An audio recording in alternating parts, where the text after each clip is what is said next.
Hundreds of protesters under the aegis of the natives, led by their supreme leader, Smart Edwards, yesterday took to the streets of the nation's capital, Abuja, in defense of the outcome of the 2023 general election, warning opposition parties against canvassing the imposition of an interim national government, declaring that nobody's mandate was stolen. The protesters specifically told the presidential candidate of the People's Democratic Party, Atiku Abubakar, and Labour Party, Peter Obi, to drop any advocacy of an interim government in Nigeria. The group also hailed the chairman of Independent National Electoral Commission, INEC, Professor Mahmood Yakub, for conducting a free, fair, and credible election. So joining us now at our Abuja studios, Osita Okechukwu, Director General, Voice of Nigeria, and founding member of the All Progressive Congress, APC. Good to see you again, sir. The group, the natives, said Mahmood Yakub conducted free, fair elections. Were these elections free and fair? To a certain extent, yes. That we had an improvement in our electoral process whereby we have driven to technology. And in that tech, all those who assembled in any polling unit were accredited and recorded by beavers.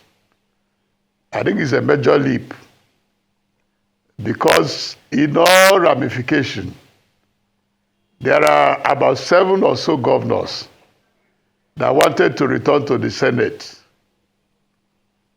their usual abode for retirement, and they were defeated roundly in their various states. I think it's a major feat. There are the position of our presidential candidate, Asiwaju Bola Ahmed Tinubu, being defeated in Lagos by Peter Obi. We cannot write it off. Mr. President being defeated in Katsina. So when you give an assessment of the election, it is not good to give it 0. It is a mixed bag. Yes, there were flaws, but at the same time, the Nigerian had advanced. I keep on telling people that democracy is not a revolution. It had grown in evolutionary pace throughout history of liberal democracy. That what you do not achieve today, you try to make amends and move to the next level. When we took off in 1999, the stronger groups or political parties depended on the voters' register. If in a polling unit, 10 people out of 50 came out to vote, they will end up adding up the rest 40 to themselves or allocating it. I think that era of allocation has gone. And that is what we have come to appreciate. Yes, there were flaws, but at the same time, it is not good to use a black brush and tar the entire process. I will not be part of that. Okay, yesterday there were 2 different groups in Abuja. One around the fountain, another one that went to the headquarters of INEC. But there was something that came out of that protest. In one of the groups, there was a quarrel over monetary entitlements. And these protesters were told that some of them even had weapons, but their main quarrel was not that they were violent, but against the persons who procured their services. And they were saying they had not been paid. Their entitlements had not been met. They came to Abuja with about 100 buses. Why would they not be paid? So how genuine was that, pro-Tinubu protest on Tinubu's mandate will stand?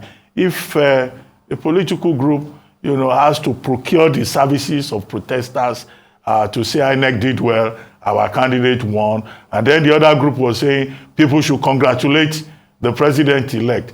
Should Nigerians be forced to congratulate the president-elect? Let me tell you on this instance that we've defined electioneering process, both post and pre, as a festival of democracy. The campaign is a festival of democracy. And like in all festivities, you will find a lot of drummers beating different tunes and dancing different steps.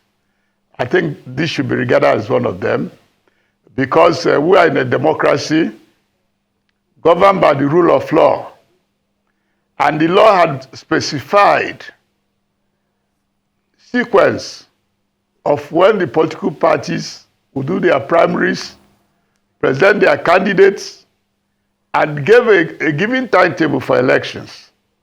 And at the end of the election, results were declared. And if you are dissatisfied with the outcome of the election, then you will head to the tribunal. Those are the processes. And luckily for the Nigerian state, when Asiwaju Ahmed Bola Tinubu was declared the president-elect, the major contenders, His Excellencies Peter Obi and His Excellency Atiku Abubakar, they all went to the tribunal. I think that is noble and that is gratifying. The next stage will be the outcome. When they finish at the first instance, which is governed by the Court of Appeal, the Presidential Electoral Tribunal number 1, they have also, going by the rule of law, the rights, the privileges to head to the Supreme Court if they are not satisfied with the judgment. And if the judgment is upturned at that level, the APC will go back to our drawing board and tell our lawyers, please head to the Supreme Court, the last arbiter. So those are the provisions. So anybody talking of interim government, this and that, is living on assumption, governed by impunity. And that assumption is not found in our law books. And we were told in primary school lessons that the assumption is the mother of all mistakes. Anybody who is renting any crowd is also helping to distribute wealth. Apparently, I do not see any serious mechanic in his workshop who will leave his workshop to join them, or the barber in his barbing shop, or the civil servant or the teacher. So that's why we're saying that we must do all we can to get a lot of people employed in one way or the other. That unemployment breeds such scenario. I mean, isn't it funny your justification of unemployment by saying that those distributing money for various crowds help to build wealth, when largely the unemployment numbers increase tremendously under the same government you're serving? So isn't it a pat on the back for the achievements of increasing unemployment for yourself? That's number one. Number two, you said, yes, there were flaws in the election. Let us talk about the flaws. We had ethnic baiting in Lagos, for instance. We had violence. People were macheted. Some people were forced at gunpoint to vote for parties against their choice. So is that what you call just mere flaws? All the international media have condemned our election, most of them, save for one article written by the Washington Post that says, okay, let's look on the bright side. But apart from that, all of them keep saying Nigerian flawed elections. When you look at it critically, is it that you want to discountenance all of this? And let's swap roles. If your party had not benefited from this process, if you had not won the presidential elections, would you say all the things you're saying now? Let me cast your mind back. I'm a student of adversity, politically. In 2003, we were rigged out. Why did you say we were rigged out? We had the majority vote cast. The least they could have done for President Muhammadu Buhari in 2003 2007, 11 is a rerun. And we moved on. For God's sake, we should be also not forgotten that we had the perseverance spirit and the resilience to go for three presidential elections and won at the fourth round. So, as I said, democracy is evolutionary. And in all those stages, we cannot forget how INEC and the officials there insisted on the amendment of the electoral process. We cannot forget Yar'Adua of the blessed memory, who as a president said that the electoral process that brought me to power were flawed, and went ahead to install the Ways panel. And from then on, our election today in 2023, by any comparison, was better than that of 2007. I was one of the agents in the for President Muhammadu Buhari in the 2007 presidential election at Abuja here at the airport road, one INEC office. When my brother, Professor Morris Iwu, we did not finish even collation. I think about 4 states were left.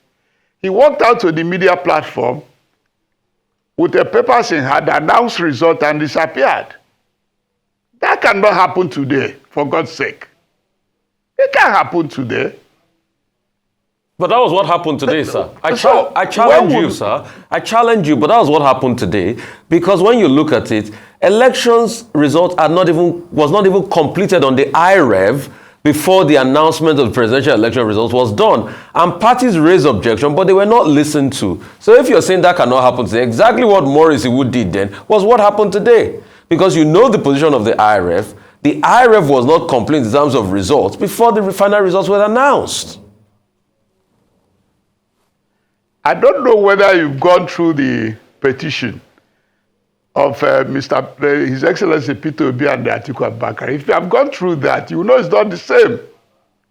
I mentioned the BVAS machine as vote rigging vaccine.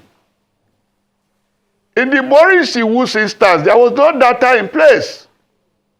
But today, no matter how you look at it, we have a baseline that all the voters in all the more than 176,000 electoral polling units were accredited and are in the database. If it was like Morris Iwu's own, I do not think that Atiku Abubakar and Peter Obi will be wasting their time in the tribunal. So it's not the same place. Well, Chief Okechukwu, let us pat ourselves at the back. The matter is I'm not saying we have gotten to the best. We have not gotten to the best. But at least today, we have advanced. I said democracy is evolutionary. There's a handgun. Then there was no handgun. Well, the matter is before the tribunal. So when the fireworks begin, all of this will be what the court will look into. But let me ask you, some politicians, including members of your party, at least one member of your party has been reported to the International Criminal Court for promoting hate, for engaging in aggressive behavior during Nigeria's election. One other member of your party is being threatened with a visa ban by the UK authorities. Some other members of your party have been reported online as persons that should be banned from going to any civilized country because of the role that they played in the course of the election. Well, I haven't seen your name yet. I don't know whether somebody will add your name to the list. But how do you feel about all of this, about ethnic hate, about the international community saying some people played very bad roles in the course of the election, and they need to be kept here in Nigeria and not allowed to enter civilized societies because of what they did. And some I'm sure some people will follow the example of Professor Christen and try to report more people to the ICC, even if that is not an automatic process. What they did is condemnable at all ramification. Because for somebody like myself, I've lived 35 years in the north, and I lived 29 years in the southeast, and 5 years in the southwest. Can I today start condemning a northerner? The papers that brought me to Abuja with NDE loan was signed by a Yoruba man. Later, Adeosho, he was the MD of First Bank. The lower manager said they wouldn't approve my loan of 50,000 because what am I going to do in Abuja to repay the loan? The man said if he's an adventurer, I'm endorsing him. So tomorrow I will now say the Yorubas, I will castigate the Yorubas or the Hausa people who are my close friends. So I cannot fall into that kind of premise. That's why we keep on saying that as we advance our democracy, we should make it possible for anybody to become a citizen of whichever part of the country he finds himself. We are used to emulating the British and the Americans. Today, Hamza, though they call him Humza, is now heading Scotland government. He's an Indian Muslim. Sudan, the British government of Asian origin. So we must learn. So it's condemnable that instead of telling people what our government had achieved, because a lot of people cannot forget what we've done. We've done a lot in infrastructure. We've done a lot in agriculture. We have paid teacher salaries. Some were being owed up to 27 months by the time we came to power. We cleared all of them. We cleared pensions. Up to today, the federal government pension system is impeccable. Nobody that retired from the federal civil service today that is not paid as and when due. So we cannot be written off. The only thing is that some of our people do not know what we have achieved to canvass with. Rather, they recite to primordial sentiments. It's very unfortunate. I cannot support that because I was brought up where my father said, if you get to any society, look for a good man if you're a good man. If you're a bad man, look for a bad man. That every native tribe, village, has a word of a name called thief. And anywhere there's a word called thief, it means there are thieves in the village, in that village. And it's in every village. So look for good people, not on tribe, not on religion. So I benefited immensely. The man I served in his office as a youth corper, the GOC General Hanania, is not Igbo. He helped to fashion my life. So tomorrow I forgot General Hanania because he's not Igbo. And so I'm not in that ilk. So I condemn anything that raises our fault lines because it doesn't encourage our development. Yesterday, Obama went to Ghana and we all crying foul. Today, Kamala Harris went to Ghana again. We should look backwards. Why are we being spawned? If you spawn yourself, you're bound to be spawned. So I will never encourage rascality or overdrive. Okay, but the shocking thing about all of this, in your words, rascality, is the fact that these people are the spokespersons for your party leader. And not your party leader, now your party's presidential, the president-elect of the country, and your party's candidate in the presidential election. So a lot of people are extrapolating that. Is this a reflection of the same views that will be used to lead this country? Because take, for instance, the words of Fani Kayode, that was talking to a British envoy and said, "You small, bald-headed, English, unlettered man." And that's the deputy, British High Commissioner and a spokesperson of your party was openly on social media abusing that person. So what does that speak volumes about our international relations?